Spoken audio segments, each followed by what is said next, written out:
आप सभी को आचार्य सुरभि रास की ओर से नमस्कार। देव उठावनी एकादशी के दिन तुलसी विवाह भी किया जाता है। कार्तिक शुक्ल की एकादशी को तुलसी की पूजा की जाती है। तुलसी जी को विष्णु प्रिया भी कहते हैं। तुलसी के विवाह के लिए कार्तिक शुक्ल की नवमी ठीक दिन है। कई लोग एकादशी से पूर्णिमा तक तुलसी पूजन करके 5वें दिन ही तुलसी जी का विवाह कराते हैं। तुलसी गंगा यमुना के समान पवित्र मानी गई है। लोग घरों में तुलसी का पौधा जरूर लगाते हैं।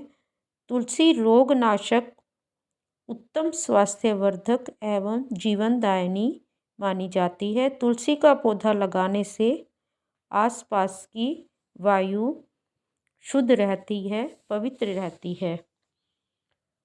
इस दिन क्या पूजन करना चाहिए? सभी को तुलसी पूजा के दिन तुलसी जी का गमला लाल रंग या गेरू रंग से रंग देना चाहिए और श्री कृष्ण जी की मूर्ति के पास रखना चाहिए। फिर फूल माला, दीप, रोली, चावल आदि से तुलसी जी की पूजा करनी चाहिए। आरती भी उतारनी बहुत ज़रूरी है। तुलसी जी की, कृष्ण जी की, लक्ष्मी नारायण जी की आरती गानी चाहिए। सुहाग की सारी चीज़ें जैसे साड़ी, ब्लाउज, मेहंदी, काजल, सिंदूर, बिंदी, चूड़ी वगैरह चढ़ाने के रूप में चढ़ाई जाती है। तुलसी का हिंदू सनातन धर्म में इतना महत्व है कि भगवान जी के भोग में तुलसी का होना अत्यंत आवश्यक माना जाता है। तुलसी विवाह के दिन एक कथा भी सुनाई जाती है जो कि वेद पुराणों से प्राचीन काल में लोग सुनते आ रहे हैं, सुनाते आ रहे हैं।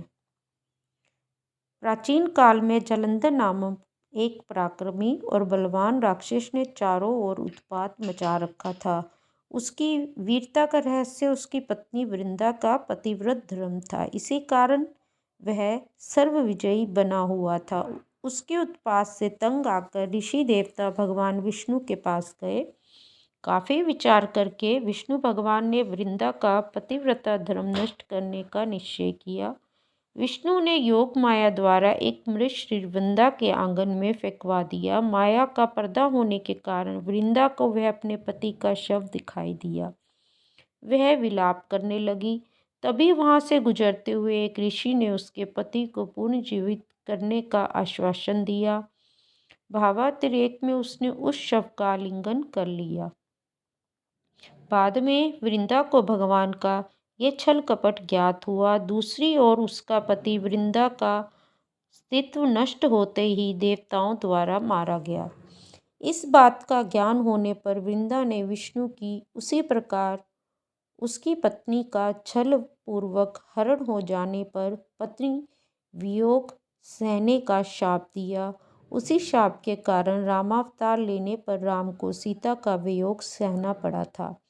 जब वृंदा अपने पति के साथ सती हो गई तो विष्णु अपने छल पर बहुत लज्जित हुए।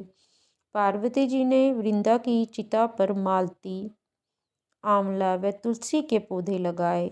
विष्णु जी ने तुलसी को ही वृंदा का रूप समझा और उससे कहा, हे वृंदा, तुम अब मुझे लक्ष्मी से भी अधिक प्रिय हो गई हो। यह सब तुम्हारे अस्तित्व का फल है। अब से तुम तुलसी बनकर मेरे साथ रहोगी और जो भी तुम्हारे साथ मेरा विवाह करेगा वह परम धाम को प्राप्त होगा। इसी कारण शालिग्राम व विष्णुशिला की पूजा तुलसी दल के बिना अधूरी होती है।